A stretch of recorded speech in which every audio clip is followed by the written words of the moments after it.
Olá, comunidade FC. Sejam bem-vindos a mais um FC 29, o podcast onde a gente recebe convidados especiais para falar do mercado de criptoativos em 29 minutos. Meu nome é Guilherme Zamur, eu sou o CEO da Fiscal Cripto. E hoje a gente vai receber aqui Gianfranco Fagin, Mastro Andréa, autor do livro Herança Digital no Brasil, mestre e doutor em Direito Político e Econômico pela Universidade Presbiteriana Mackenzie. É professor universitário e analista jurídico do Ministério Público da União. Seja bem-vindo, Gian, como vai? Obrigado, Guilherme, obrigado pelo convite, agradeço, é uma honra estar aqui com você, para a gente conversar um pouquinho aí mais sobre questões jurídicas ligadas à cripto, né? Bacana. Prazer é nosso te receber aqui.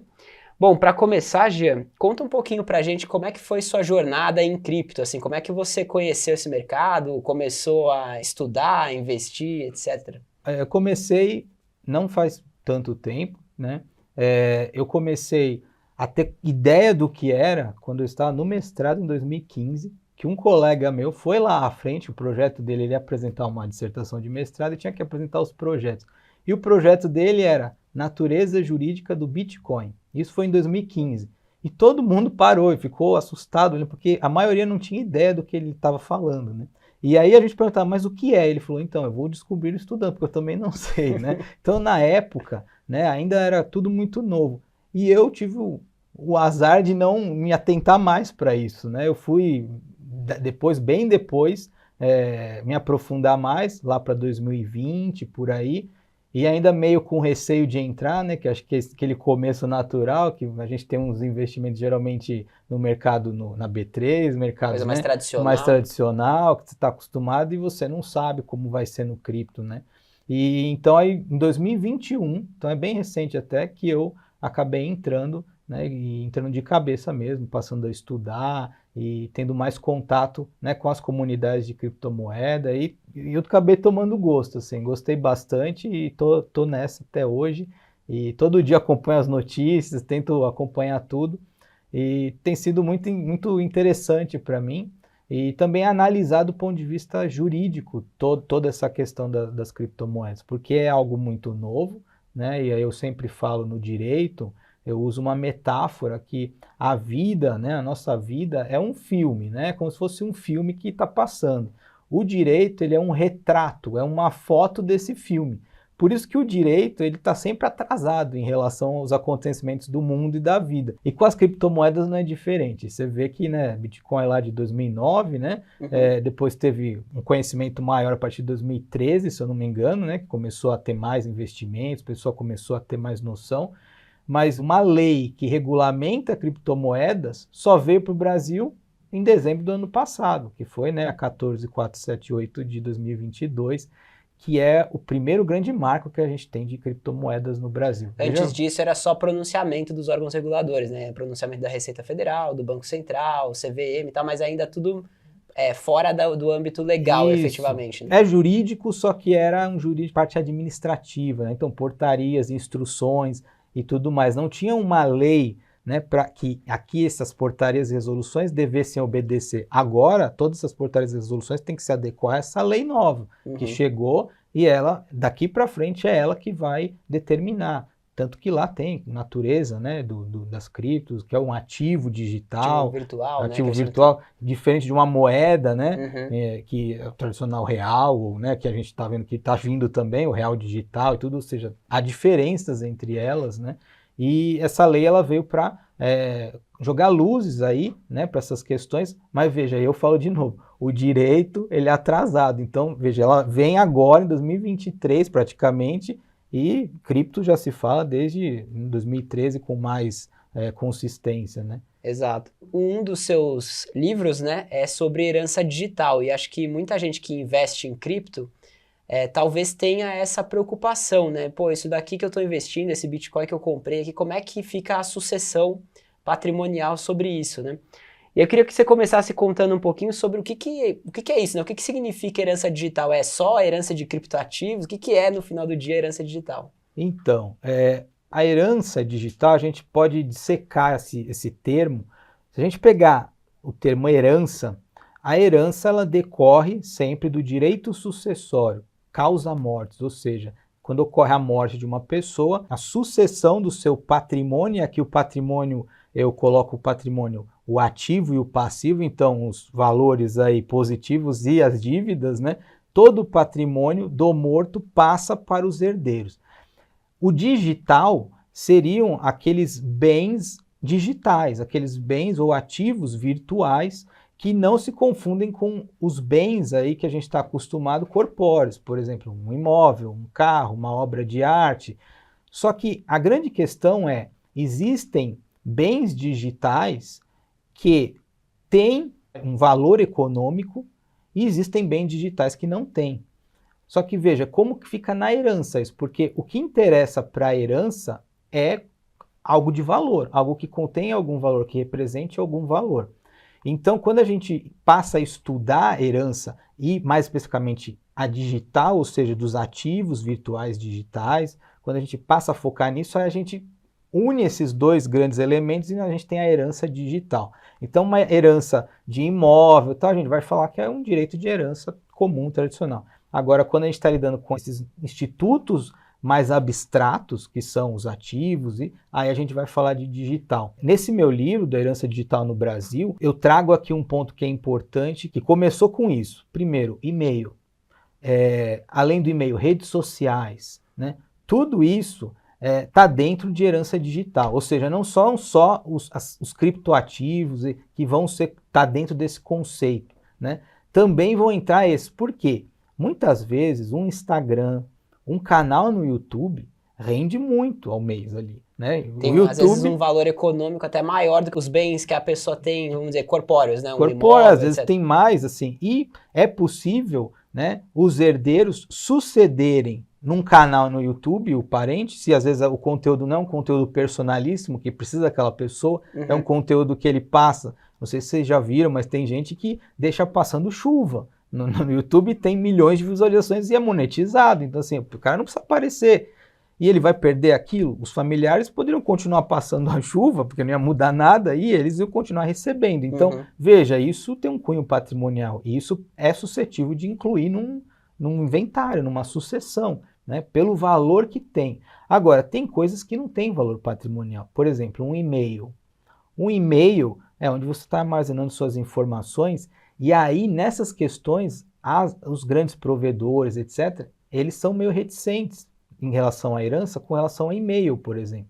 Por quê? Porque se eles abrem o e-mail para a pessoa, para os herdeiros... Pode violar uma privacidade. Viola a privacidade, aí tem esse problema da privacidade, ele não externou nada antes para liberar. Agora, se você tem a senha, você entra, né? Ele te passa a senha, não precisa nem de um testamento, isso nada, o indivíduo passa sempre, quando eu falecer, essa é a minha senha do meu e-mail, o negócio mais entre os familiares mesmo, entre amigos e tal. Agora, herança digital, então, abrange isso. Coisas que vão ter um valor patrimonial e coisas que não terão um valor patrimonial. E do ponto de vista dessa herança digital, o criptoativo se inclui no que tem um valor patrimonial. O que tem um valor, né? A gente vê que cada vez maior, né? E é o que você falou. Às vezes, né, o canal do YouTube rende bastante, mas imagine criptomoedas, né, em períodos do halving, né, do Bitcoin, esses períodos de bull market que a gente está percebendo, os movimentos dos ciclos do mercado, que inclusive a gente vai aprendendo, né, com esses ciclos, mas quando tem essas altas violentas, é um patrimônio que pode superar o patrimônio corpóreo que a pessoa tem. E isso tem grandes implicações no direito da herança e no direito sucessório. E aí eu faço uma reflexão rápida aqui, porque no direito sucessório, a gente tem um negócio que chama legítima. Quando alguém falece e ele deixa herdeiros, você tem que analisar quais herdeiros que ele deixou. A gente pode ter uma ordem ou classe de herdeiros. Então, eu faleci e eu sou casado e tenho filhos. O que vai acontecer com o meu patrimônio? Pela lei, primeiro os descendentes vão vir herdar. E o cônjuge que sobreviveu em concorrência com esses descendentes. Então, esse é um primeiro panorama. Pode acontecer de eu falecer, eu não tenho descendentes, mas meus pais estão vivos. Então, vai dividir entre o meu cônjuge e os pais. Agora, a lei estabelece que os herdeiros, que são os descendentes, os ascendentes e o cônjuge sobrevivente, eles são herdeiros necessários. O que significa isso? Significa que Quando eu tiver uma dessas classes de herdeiros, metade de todo o patrimônio deixado pelo morto já é garantido para ser dividido para os herdeiros necessários. Então eles têm direito a 50%, que é a legítima. Então, por exemplo, eu faço um testamento deixando 100% do meu patrimônio para uma terceira pessoa, mas eu tenho um filho. Esse meu testamento, ele não vai produzir efeitos na metade da legítima que é do meu filho, porque o meu filho é o dono daquilo. No caso de uma herança digital, né? Que eu tenho uma conta no Instagram ou esse canal do YouTube que você falou sobre chuva. Aí eu vou e dou a minha senha para um terceiro que não é um herdeiro legítimo. E isso representar mais do que 50% do meu patrimônio total, os meus herdeiros legítimos teriam direito a E acionar judicialmente. acessar essa conta que mesmo eu tendo fornecido a senha para outra pessoa. Para outra pessoa. Por quê? Porque isso era o patrimônio do morto, e esse patrimônio, no momento que você morre, existe um princípio, chamado princípio da Saizine, o momento da morte é automática a transferência do patrimônio, é uma abstração legal, como se o morto levantasse, entregasse tudo e voltasse, sabe? Eu explico mais ou menos assim. Então é muito claro isso, essa entrega de todo o patrimônio para os herdeiros. Então, a partir do momento que ele dá para um terceiro, e eu tenho o herdeiro necessário vivo, eu estou violando a lei. Eu não estou respeitando essa herança, a legítima, né? Essa divisão da legítima. E para criptoativo a mesma coisa. Agora, o problema é, né, dos controlar criptos, isso de alguma forma, né? Como controlar, né? Essa é a grande dificuldade hoje no direito das sucessões. Porque, por exemplo, se eu tenho meu Bitcoin numa wallet e eu entregar essa wallet para alguém, é uma forma de transferir o patrimônio mesmo sem respeitar, de certa forma, essa legítima, né? Sem respeitar. E como saber que transferiu? Se está numa hard wallet, né? Como rastrear isso? Esse está sendo um dos grandes desafios hoje do direito das sucessões. Aí, como eu falei de novo, né? O direito é uma fotografia, a vida é um filme, então assim, já está andando e o direito está atrasado tentando pegar. Mas o que pode ser feito numa situação dessa? O que eu tenho visto, assim, planejamento sucessório. Essa tem sido até o termo da moda, né? Para você pagar menos imposto e tal, mas o planejamento sucessório em cripto é para você garantir que o seu patrimônio em cripto fique com as pessoas que realmente são suas herdeiras, né? E com quem você quer que fique. Então, é possível fazer testamento deixando o seu patrimônio cripto para essas pessoas. A dificuldade nós temos 3 tipos de testamento. A gente tem um testamento que é público, em que todo mundo vai ver, pode ir no cartório e ver, ou seja, para cripto isso não é uma boa, né? Porque vai ficar exposto ali. Você tem que documentar sua carteira, tudo. Essa carteira, a chave privada vai ficar assim. não, isso não então faz sentido. Não faz sentido porque até o escrevente vai ter acesso à sua chave privada. Não é bom fazer isso. Segundo, testamento particular. Esse daí você não precisa ir no cartório, você faz em casa, mas você precisa de testemunhas assinando junto, então são pessoas que vão ver, né, ali o que você está fazendo. E o que seria o mais recomendável, mas ele é muito frágil, é o testamento cerrado. O testamento cerrado ele tem esse nome porque ele também é conhecido como secreto ou místico. Porque você faz e ninguém sabe o que tem dentro. Então esse é o melhor para cripto, porque você pode até pôr sua chave privada ali, ninguém vai ver aquilo, você vai levar a cartório, não vão abrir, e vai ser cerrado na frente de 2 testemunhas, ou seja, vai ser lacrado aquele papel sem saber o que tem dentro. E no momento da morte, alguém vai ficar designado, geralmente um testamenteiro, né, uma pessoa que vai ser responsável pelo testamento, de abrir esse papel, né, e entregar a quem de direito, né, para quem ele está deixando os bens. Então, esse seria um caminho, mas é muito frágil, porque o testamento, se ocorrer uma abertura que seja mínima desse cerramento, ele perdeu a validade. Então, se ele for aberto antes da morte, perdeu a validade e aí você não vai conseguir fazer valer o testamento depois. Então, existem esses riscos, né? Hoje, o que eu tenho visto é algumas pessoas falando em testamento virtual, né? Que você é como se fosse um cofre virtual, em que você coloca, por exemplo, a sua chave privada dentro desse cofre virtual e aí deixa para depois, em um outro documento, um acesso a esse cofre virtual para os herdeiros. Aí seria, quem sabe, um meio termo mais seguro, né, para você se proteger e deixar, não se perder, né, Isso Pelo não... menos você não precisa, vamos dizer assim, escrever no testamento a sua chave privada ou as 12 não palavras que você vai usar. precisaria, né? Eu acho que Entendi. ficaria melhor, né? Entendi. Nossa, isso é bastante interessante, até linka com a pergunta que é uma das perguntas que a gente queria fazer aqui para você, que é como é que funciona essa sucessão patrimonial no caso de cripto, né? Então, pelo que eu entendi, existe a possibilidade de você sim colocar em testamento, né? E daí dispor desses 50% que não é parte da legítima.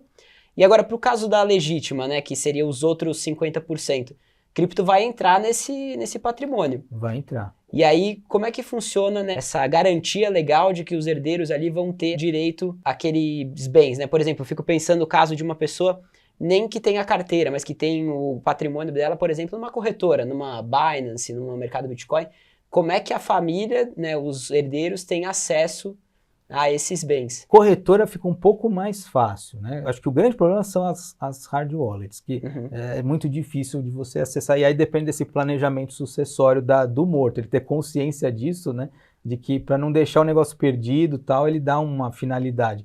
Mas em corretora, eu tenho visto que até é possível obter esses dados judicialmente. Então, em juízo, né, o juiz vai determinar, vai oficiar essa corretora para saber se tem contas lá e vai pedir as informações. E isso pode ser via judicial só, né? Geralmente em sigilo, né? O processo vai andar em sigilo para que ninguém tenha acesso, só os advogados e as partes. E aí ela vai conseguir puxar, porque hoje, né, pelo menos a Binance no Brasil tem agora uma filial, ela tem um relacionamento agora até com o Banco Central, Receita, né? Sim. Então, os CPFs estão lá. Então, eles buscam para o CPF, né? Buscou pelo CPF, puxa, né? E aí consegue trazer pelo menos os dados aí do que ele tem, né? E conseguir aí fazer essa distribuição entre os herdeiros. O grande problema que eu vejo aqui é como avaliar. Qual é a data da avaliação? Porque qual é o índice oficial para, por exemplo, o Bitcoin? Agora está 20 e poucos mil, mas o ano que vem pode estar 100 mil. E aí ele morre em dezembro e está no meio termo, entendeu? Então a gente tem essas discussões, né? Eu entendo que deveria valer a data da morte. Como sempre no direito, a gente usa como o fator ali determinante a data da morte. Então, às vezes, pegar a cotação da data da morte, fazer com base nisso. Quanto valia aquele bem naquele momento para que ele possa ser contabilizado, vamos dizer, nessa herança, né? E calcular a legítima, né? Poder calcular, porque senão você não tem parâmetro de legítima, né? Eu não via pessoas falando sobre o valor oficial para fins de parâmetro. E eu acho que a gente precisava ter isso. E não temos. Até hoje a gente está, né, no vácuo ainda legislativo sobre isso. E uma dúvida sobre isso, assim, caso a pessoa não tenha declarado esses criptoativos para a Receita Federal, para os órgãos fiscalizadores, ainda assim é possível o herdeiro ir atrás desses bens? Ah, é possível. Se tiver numa corretora, etc. Isso, se tiver na o herdeiro corretora, consegue regularizar isso Isso, buscar a regularização, né? Pagar, provavelmente vai ter multa, vai ter, né? Vai ter que pagar as multas. Tem que né? pagar todas as multas que não foram pagas. Se ele teve um monte de lucros e, né, não pagou, isso tudo vai ter que ser ajustado, mas é possível resgatar, né? E lembrando uma coisa, né, sempre, porque em herança não existe essa ideia de que a dívida do morto vai comer o meu patrimônio como herdeiro. Porque assim, se eu já tenho uma casa, eu já tenho minhas criptos, e aí morre um familiar e eu vou ser herdeiro dele, e ele tem dívidas grandes, por exemplo, de recolhimento de tributo de cripto e tal, o limite é a força da herança, então não passa. Então se ele tem 10 milhões em cripto e ele vai ter que pagar a dívida de 15, vai ficar 5 devendo, então aí essa dívida vai ficar morta ali, não vai morrer a dívida ali, ninguém vai pagar, vai ficar os 5 devendo, porque o herdeiro ele não vai assumir essa dívida pessoalmente, é sempre na força da herança. Mas quer dizer, pode ser que a pessoa tenha um patrimônio gigantesco em cripto, nunca tenha declarado, tem um monte de multa para pagar e no final não sobre nada para os herdeiros. Pode acontecer. Pode no final não sobrar praticamente nada. Entendi, interessante isso. E interessante também saber que a pessoa, mesmo que não declare, né, o herdeiro ainda consegue, né, judicialmente ainda ter direito a esse patrimônio. Sim. Que pode estar numa corretora, pode estar numa carteira, eventualmente. Com certeza. Legal. E uma dúvida que a gente, né, falando desse tema herança digital, herança em criptoativos, parece algo que ainda é muito distante, né? Como você falou, parece que o filme da vida já foi e que a foto do direito está lá atrás.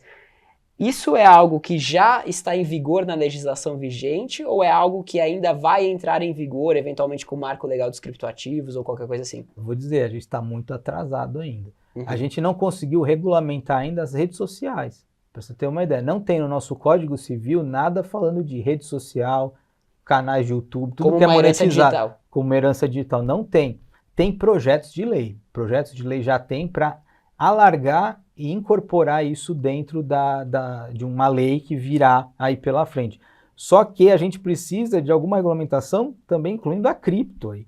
Porque eu acho que mais do que o acesso ali à rede social, né, que depois, até do Facebook vira depois, né, você pode deixar lá como um memorial, né, tem essas opções, mas a cripto, com a adesão que vem tendo, no Brasil vem crescendo o número de investidores em criptomoeda, lá na frente vai começar a ter muito problema com isso. Uhum. E os juízes vão ter que começar a decidir, eles vão ter que começar a decidir com base em princípio, porque não vai ter regra definida. Então vão ser princípios, vão tentar por aqui para ser mais justo, para, né? E eles vão ter que trabalhar com princípios. Então, eu acho que uma lei específica tratando de todos esses ativos de herança digital, ela precisa vir, ela é necessária para dar maior segurança jurídica para todos nós, né? Para não perder, né? Ficar no limbo todos esses ativos, né? Que às vezes a família não sabe que a pessoa tem, né? E alguma forma de obrigar a declarar, obrigar de alguma forma isso, eu acho que é válido para a gente conquistar aí uma maior segurança no futuro, né? Nesse ponto tem uma coisa interessante assim, né, que a gente tem visto atualmente, que com o advento aí da inteligência artificial, esse avanço muito grande que a gente teve no ano passado, tem alguns casos curiosos aí desse tipo de assunto, né? Um deles é você, por exemplo, se você tiver gravações de voz de uma pessoa, se você tiver gravações até de imagem, vídeos, etc., você consegue transpor essa voz para uma inteligência artificial e essa voz entende não só o tom de fala da pessoa, mas também a forma de falar, o jeito, né? Como é que a pessoa estrutura uma sentença, etc. E aí o que é curioso é que você já tem protocolos, já tem empresas fazendo isso que você pode falar com os mortos, né? Então vamos supor lá, eu morri, a minha voz ela tá aqui gravada, eu consigo transpor a minha voz para uma inteligência artificial e alguém consegue conversar comigo com uma versão da minha voz ali virtual. Eu fico pensando num caso de um artista, né, de um músico, alguém que ganhe dinheiro com a voz, né, o potencial econômico que isso também tem e eventualmente você poderia ter direito à voz, à sucessão da voz da pessoa como um bem digital. Uma coisa que assim é meio maluco de pensar, né? Mas que faz muito sentido. E em breve, porque a revolução que está tendo está sendo muito rápida, assim. Pelo que eu vi, por exemplo, o ChatGPT, em 4 dias ele conquistou um acesso que o YouTube levou 10 anos. Então, assim, de usuários, assim, né? Adoção em massa assim, absurda. Então, e pessoas já usando isso para fazer copies, para vender, para fazer cursos, e é impressionante, assim, realmente essa questão que você colocou da voz vai gerar, porque tem caráter patrimonial isso aí, vai gerar dinheiro, então... eu fico pensando num grande artista, num grande músico, a voz dele tem muito valor, né? Então, imagina lançar uma nova música, não sei, dos Beatles, você pega todos eles ali reunidos, alguns com a inteligência artificial, entendeu? Então, e nesse ponto também da legislação, pensando agora um pouco mais em futuro, na sua visão, você acha que essa regulamentação, essa legislação aí que existem esses projetos de lei, etc., ela está mais próxima para regulamentar essas redes sociais, como você falou, ou cripto também já está sendo discutido, também é algo que deve vir aí nos próximos anos? Eu acho que a cripto está chamando mais atenção, né, nesses últimos 1 ano e meio aí, que acho que começou a chamar mais atenção, despertou interesse, né, o Banco Central, tanto, né, que começaram a se posicionar. Eu acredito que assim vem alguma coisa em breve, mas antes deve vir o da rede social, porque já estava andando ali, ele já estava quase na boca ali. Aqui eles demoram, aí fica porque tem muita costura que eles querem fazer, mas nada impede que haja uma emenda parlamentar incluindo a cripto junto ali. Nesse mesmo projeto. Assim. Só que vai ter que ser bem feito, né? Tudo que é feito às pressas acaba ficando mal feito, então a gente tem que acompanhar agora, eu venho acompanhando desde o começo do ano passado, essa questão dos projetos das redes sociais, tal, de YouTube e tal, para regulamentar isso, mas eu acredito que em breve, né, vem a cripto, e se ela não vier junto, ela vem um pouquinho depois, mas vai ter regulamentação, não vai dar para fugir disso. Eu sei que aí quem está ouvindo, né, que é entusiasta do mercado cripto tal, e não gosta de regulamentação, porque a ideia, né, é sempre deixar o Estado de fora, né, algo independente, descentralizado, mas para dar a segurança jurídica e evitar golpes e tudo que a gente vê de monte por aí, é preciso ter um mínimo. Eu não sou um defensor de regulação total, não, mas um mínimo de regulamentação para garantir uma segurança, porque você garante a entrada de institucionais ali, né? Exato. Eles ficam mais confortáveis de entrar. Muitos não entraram porque estão esperando regulamentar, né? E aí eles vão entrar com tudo. Exatamente, eu tenho a mesma visão, assim, que o próximo passo do mercado cripto é justamente regulamentar, garantir as mínimas seguranças ali para que empresas, de fato, comecem a utilizar isso nas suas operações. E com relação, assim, a quem quiser se informar a respeito desse assunto, quer saber mais sobre herança digital, enfim, onde que essa pessoa pode encontrar informações? Então, eu tenho uma conta, né, um perfil no Instagram, @prof. Gian Fagin, com 2 Gs. Lá eu falo sempre um pouquinho de cripto, mas falo também de direito, né, que é o meu foco principal, mas vira e mexe eu acabo tocando em cripto, em sucessões, que é a matéria que eu leciono, né, direito de família eu leciono também, mas em sucessões a gente vai ter mais essas discussões de criptomoeda. E tem um perfil que chama Herança Digital, que são de pesquisadoras, né, em direito civil, só sobre isso. Também é muito interessante o perfil delas, se quiserem conhecer, é @herança digital, se eu não me engano. E muita gente boa seguindo lá, doutrinadores, tudo porque elas estão produzindo um material de conteúdo, né? Conteúdo de ponta aí para quem quer saber sobre o assunto. A gente está chegando no final aqui do nosso podcast. Queria te fazer mais 2 perguntas. Uma é como é que você vê o futuro dessa questão aí da herança digital? Você acredita que no futuro a gente deve se aproximar para algo com mais segurança jurídica, como é hoje o resto da herança, vamos dizer assim? Ou acredita em algum outro cenário? Eu acredito que a tendência é ter alguma regulamentação, mesmo que mais conservadora, e isso vai gerar segurança jurídica. Eu acredito que vai ter um uso massivo de cripto. É a minha percepção, assim. Em 10 anos, até em menos, eu acho que até em 5, né, vai ter um uso maciço, vai ter, assim, utilidades, né, que hoje parecem distantes, mas estão cada vez mais próximas, e vai ser uma necessidade, aquilo, o direito vai correr atrás, como necessidade para dar segurança para as pessoas e para garantir para os herdeiros também o acesso a esses patrimônios, né, porque às vezes o indivíduo vai ter mais patrimônio em cripto do que patrimônio em bens corpóreos. Isso eu acho que vai ser uma regra que vai passar a existir, porque muita gente vai ganhar muito dinheiro nesses próximos ciclos e isso vai mudar a vida de muitas pessoas, né? Então, e como também é o caso das próprias redes sociais, né? A rede social às vezes tem mais valor econômico do que o próprio patrimônio corpóreo que a pessoa tem. Bacana. Bom, e a última pergunta, eu queria te fazer umas considerações finais, o que você quiser. Fica à vontade, o espaço está aberto. Eu queria agradecer o convite, né? É um prazer estar aqui, uma honra falar com você e com seus ouvintes aí. Falar que eu estou à disposição. Tem os outros colegas, o Daniel Paiva, o Eduardo Paiva, que são meus amigos, né, pessoais, mas estão aí no mundo cripto também. Quem não conhece também, procure conhecê-los.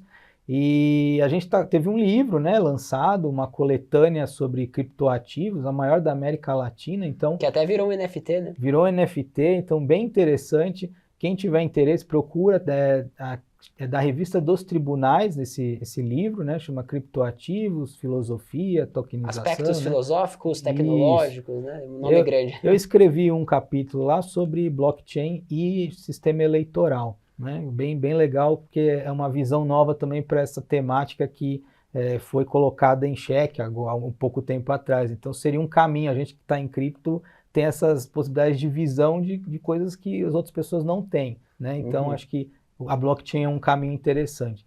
Então fica esse convite aí, né? Quem quiser conhecer, eu tenho um canal também lá no YouTube, Professor Gian Fagin, mas lá é mais jurídico mesmo, é o Juridiquês. Então, se você quer aprender sucessões e família, pode ir lá para conhecer.